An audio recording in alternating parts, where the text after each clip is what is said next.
भद्रा नदी के किनारे। तो जैसे आत्मदेव ब्राह्मण के पुत्र हुए, उसका नाम था धुंधकारी, और दूसरे पुत्र का गोकर्ण जी महाराज। तो गोकर्ण जी महाराज ने धुंधकारी के मोक्ष के लिए भागवत कथा सुनाई।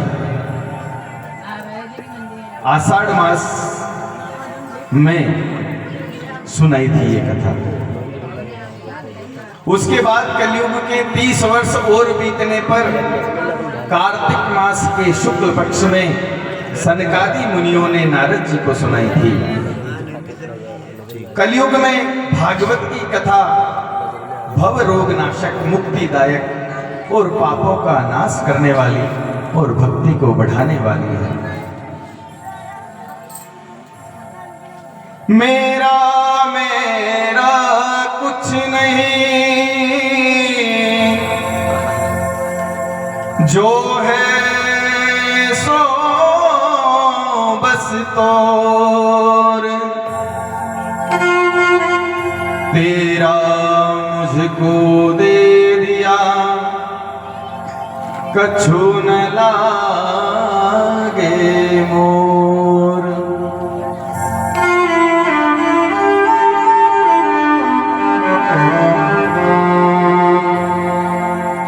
व्यासी महाराज कह रहे हैं कि देखो भक्त आरती, अपन आरती गाते हैं, ओम जय जगदीश हरे आरती गाते हैं, उसमें लास्ट में एक लाइन है, तन मन धन और जीवन सब कुछ है तेरा। कहते क्या कह रहे हैं? तन मन धन सब कुछ है तेरा। नहीं महाराज, ये तो आरती में कहने की बात है। कथा में बैठने से पहले चप्पलों को ऐसे लुका के आए कि कोई ले ना ले। है? कथा सुनने जा रहे हैं, कोई चप्पल पहन गया तो भाभी जी अगर लगो नीचे। ये कहें तन मन धन सब तेरा, कह तो ये रहे पर समर्पण नहीं। कलयुग का ये प्रभाव है। कलयुग से वही बच सका है जिसने भगवान श्री कृष्ण का आश्रय ले लिया है। भगवान श्री कृष्ण की कथा श्रवण कर रहे हैं। 7 दिन तक अगर आपने कथा सुनी, उसमें से एक भी शब्द को अपने हृदय में धारण कर लिया तो मान लो आपका उद्धार हो गया। अब महाराज इस कथा को कैसे सुने? बोले ये भागवत जो कथा है ये निगम फल है, वेदों का फल है। शुक मुखात द्रव संयुतम, शुक कहते हैं तोते को, सुआ।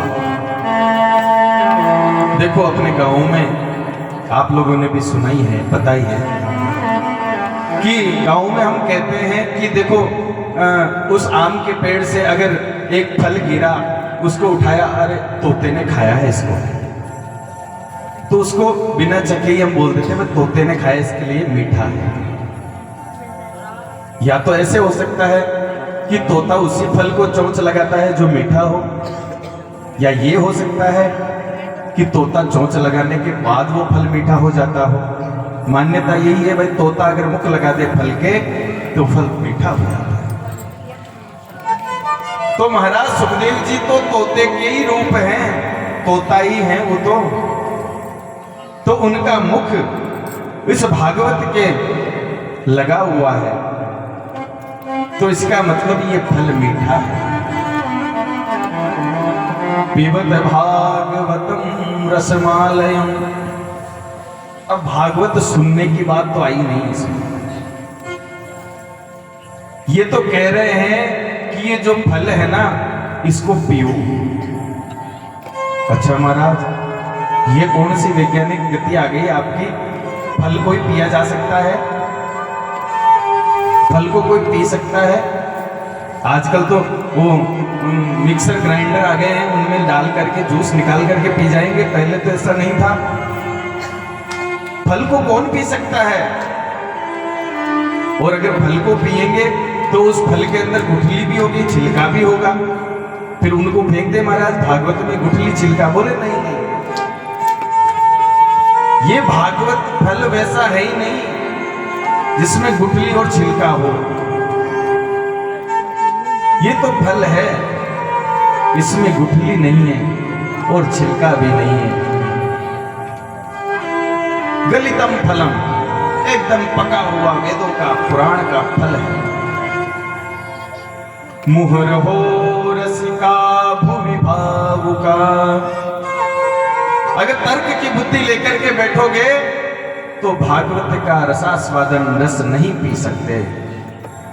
तर्क की बुद्धि लेके बैठेंगे तो भागवत की कथा समझ में आएगी नहीं।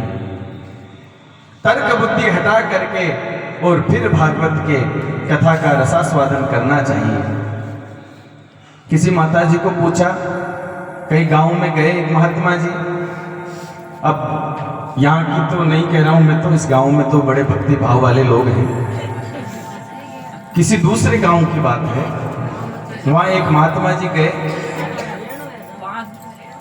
हाँ नहीं, अटर रेणु भी है। तो साहब एक घर में एक वृद्ध माता जी, 80-90 साल हो गए उनको, खूब मेहनत करी उन्होंने। पर उनको कोई कहे कि माता जी राम राम किया करो, माला फेरा करो। नहीं नहीं नहीं महाराज, एक काम थाका है पंडिता का। मैं कहा का राम राम करा, कैसी माला फेरा? नहीं देखो, किसी की तरफ उंगली नहीं करना, ये ध्यान देना है, कथा में किसी की तरफ उंगली नहीं करनी चाहिए।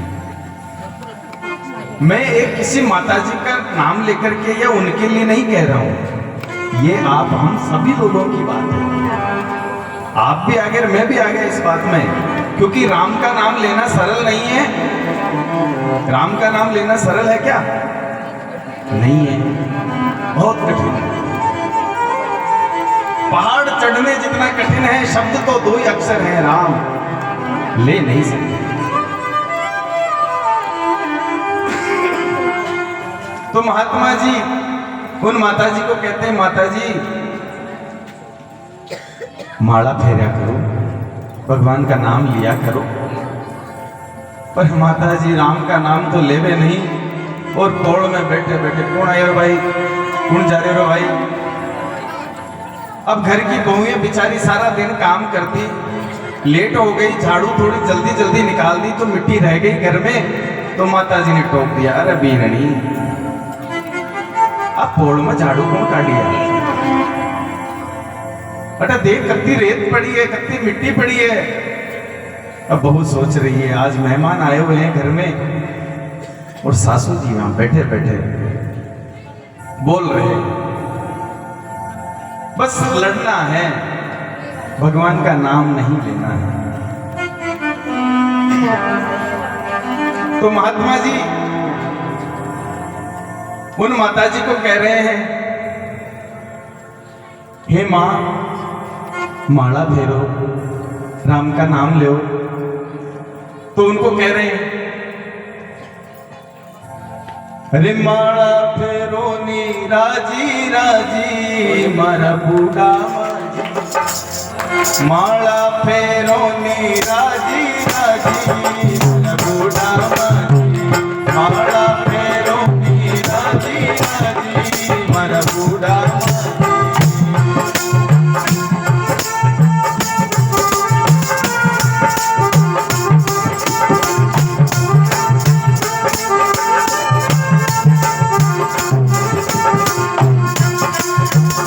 महात्मा जी क्या कह रहे हैं माता जी को?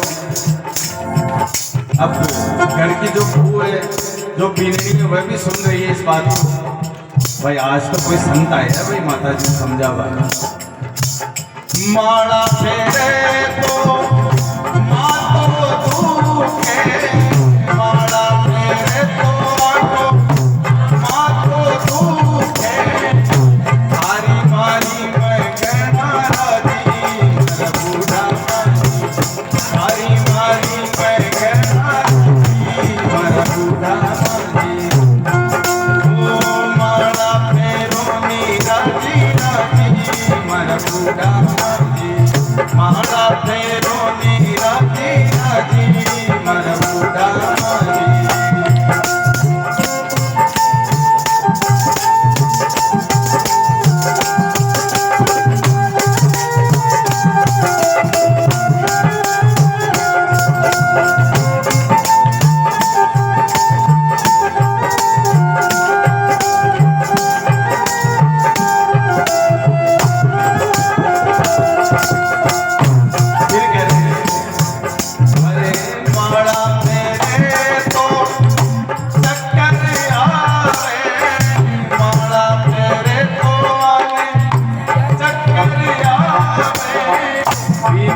मर बूढ़ा मांझी माला फेरोनी राजी राजी मर बूढ़ा मांझी माला फेरोनी राजी राजी मर बूढ़ा मांझी। तो महात्मा जी समझा रहे हैं मांझी माला फेरा करो, अब 80-90 साल की उम्र हो गई है, आपको करना क्या है? आपके बेटों ने संभाल लिया सारा कार्य, अब आपको तो सिर्फ राम का नाम लेना है, 2 समय की आपको रोटी मिल रही है, भोजन करो, मस्त रहो। पर नहीं साहब, 90 साल की उम्र है, फिर भी मन वशीभूत नहीं है।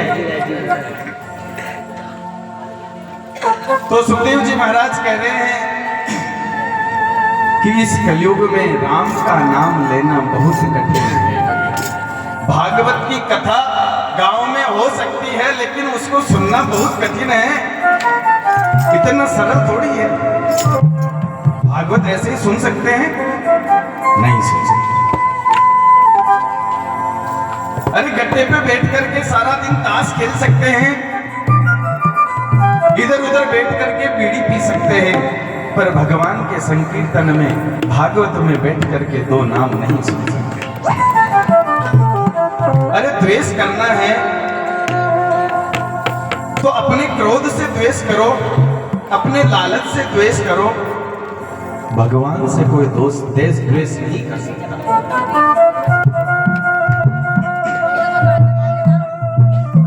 भगवान तो सबके हैं। कहते हैं भागवत का एक भी शब्द अगर आपके कान से, अगर आपके हृदय में पहुंच गया तो उसकी मुक्ति को कोई नहीं रोक सकता, उसको अवश्य ही मुक्ति प्राप्त हो जाएगी, परंतु भाव से वो एक शब्द सुनना तो पड़ेगा।